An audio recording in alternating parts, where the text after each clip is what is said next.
The world is a diverse place with hundreds of unique cultures, languages, and religions. But one trait that unites all people is selfish greed and the desire to collect as much resources as possible. Since the beginning of recorded history, there have always been people who use deception and fraud to move money from other people's pockets to their own. As society has evolved, the scale and sophistication of financial frauds have increased in tandem. The allure of fraud can sometimes be so great that entire industries operate purely to deceive unsuspecting victims. Perhaps the most shocking case of this happened in China in the early to mid-2010s. This was the golden age for the country's technology industry.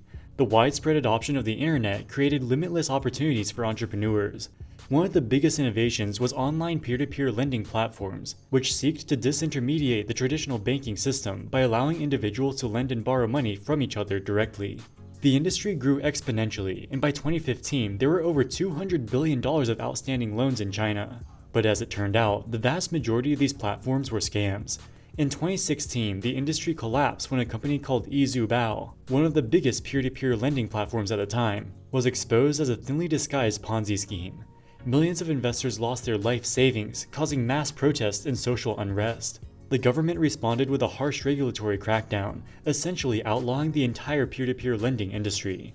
Many analysts believe this disastrous experience was a key motivator for preemptive crackdowns on similar industries, including the blocking of Ant Financial's IPO in 2020 and the complete ban of all cryptocurrencies in 2021.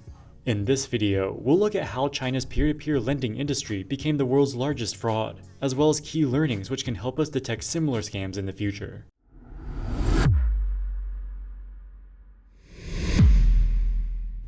Prior to the emergence of peer-to-peer lending, China's financial system was dominated by state-run banks, which tended to take a conservative approach to lending.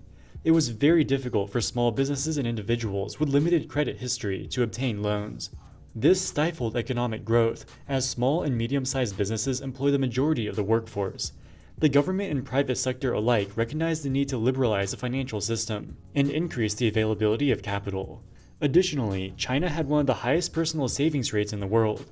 The average Chinese household saves about 45% of their income. For comparison, the US personal savings rate is about 6%. So Chinese households have a huge amount of excess savings that they need to invest. This made China the perfect market for online peer-to-peer lending.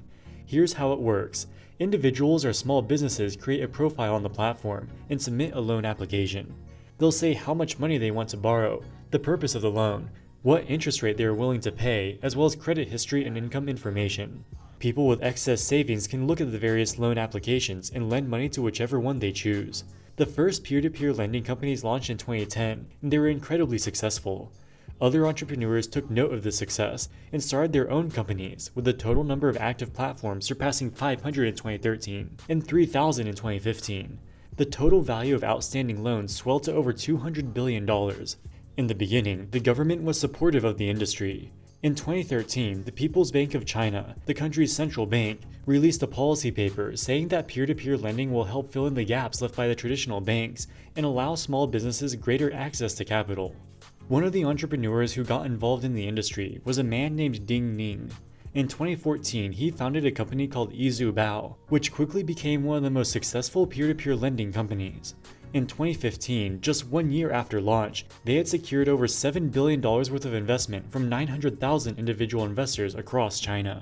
They claimed that the money they raised from investors was being lent to individuals and small businesses. They also claimed to enforce strict qualifications for borrowers, which made the loans almost risk-free. Despite this, they were able to offer very competitive yields of 9 to 14%. Ding Ning knew that if he wanted investors to trust the platform, he needed to portray an outward image of legitimacy and success, and he had a few methods of doing this. The company spent millions on television advertising. They would specifically buy TV ad slots on state-run news channels. People erroneously assumed that because they were advertising on the state-run media, the government must have vetted them to make sure they're legit. Ding Ning also tried to bolster his own personal image. He attended numerous public and social events, and even managed to score a photo op with the Cambodian Prime Minister. This again lends credibility, because people assume for someone to meet with the Prime Minister there would be some type of vetting. In addition to the television ads, eZuBao also put boots on the ground. They opened up brick-and-mortar retail locations all across China, trying to get people to invest. The woman in this eZuBao advertisement is named Zhang Min, and she was the president and public face of the company. Ding Ning met her on a dating platform called Enzo Noble Gathering Circle. This is a dating platform in China where young attractive females can meet wealthy men. Zhang Min had little or no relevant experience and was eminently unqualified for the job, but she was very useful as the public face of the company. She gave numerous media appearances and starred in eZuBao's high-budget television commercials. It wasn't just Zhang Min. Most of eZuBao's executives were young women who Ding Ning met through the Enzo platform. It is believed that founder Ding Ning had romantic relationships with some, if not all, of these women. The executives were compensated handsomely. Additionally, Ding Ning would personally give them gifts. For example, he gave Zhang Min a $20 million mansion in Singapore, as well as a $2 million pink diamond. In total, it is estimated that Ding Ning spent $150 million on gifts for the executives, as well as his unrelated love interests. How was Ding Ning able to spend money so profligately? Was eZuBao really that successful, or was there something else going on?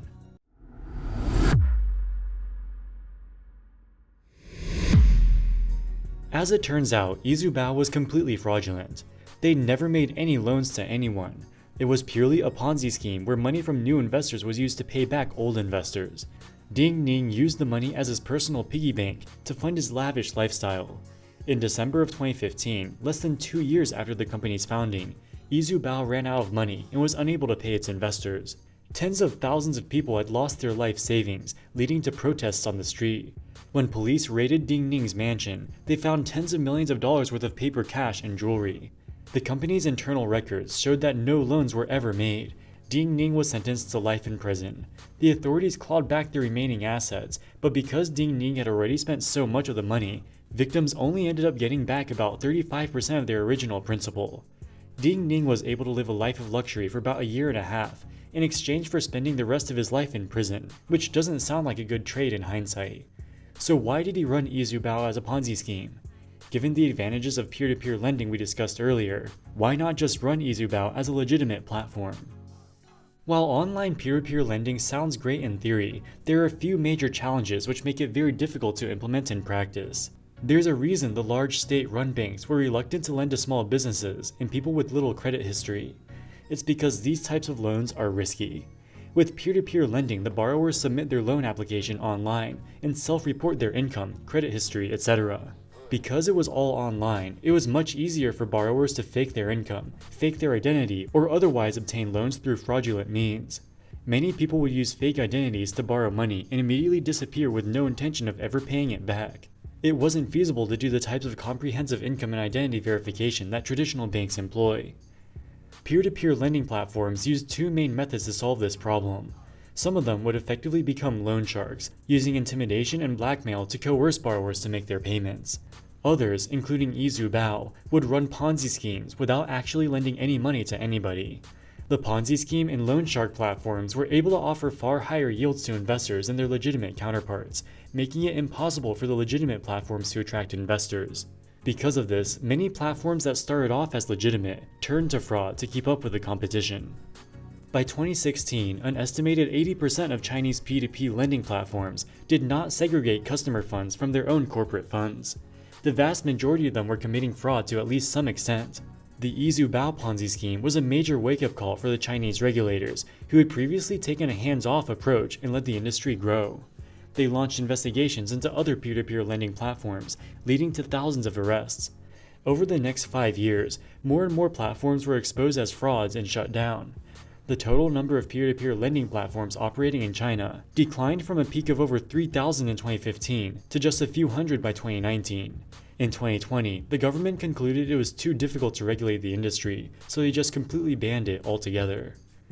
In 2019, China's Supreme People's Procuratorate, which is their equivalent of the Department of Justice, published a study about how fraudulent peer-to-peer lending platforms were able to fool so many victims. They found 4 main methods. Firstly, they hired celebrities to act as paid spokespeople. Secondly, they sponsored philanthropic and social events. Thirdly, they partnered with state-owned enterprises or publicly traded companies.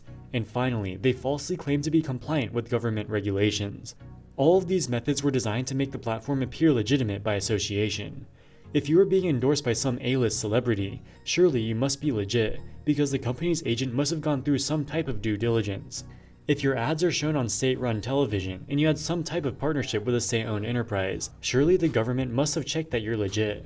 That's what tens of millions of people assumed when they invested their money into these platforms, which in many cases ended up being scams. On the other side of the world, in the US, which has a very different culture and economy, fraudsters pretty much use the same exact playbook. Take the example of FTX. Sam Bankman-Fried spent copious amounts of time in Washington, D.C., publicly testifying in front of Congress about crypto regulations. Many people assume that if you're testifying before Congress, there must be some type of background check or due diligence.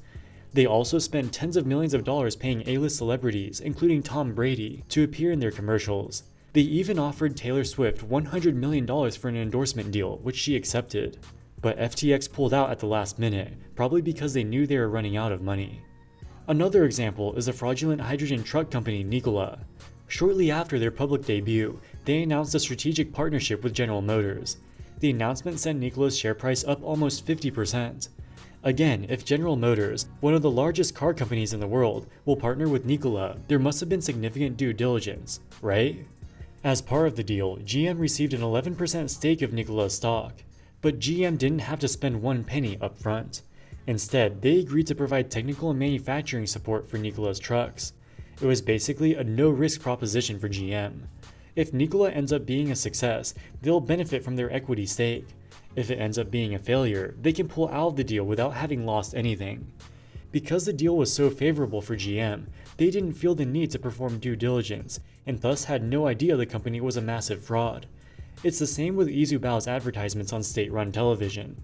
The TV network gets paid to place the advertisements. They're not putting any of their own capital at risk. It would be infeasible to do comprehensive due diligence on every single advertiser. Alright guys, that wraps it up for this video. What do you think about China's peer-to-peer lending industry? Was it the right decision to shut it down altogether? Let us know in the comments section below. As always, thank you so much for watching and we'll see you in the next one. Wall Street Millennial, signing out.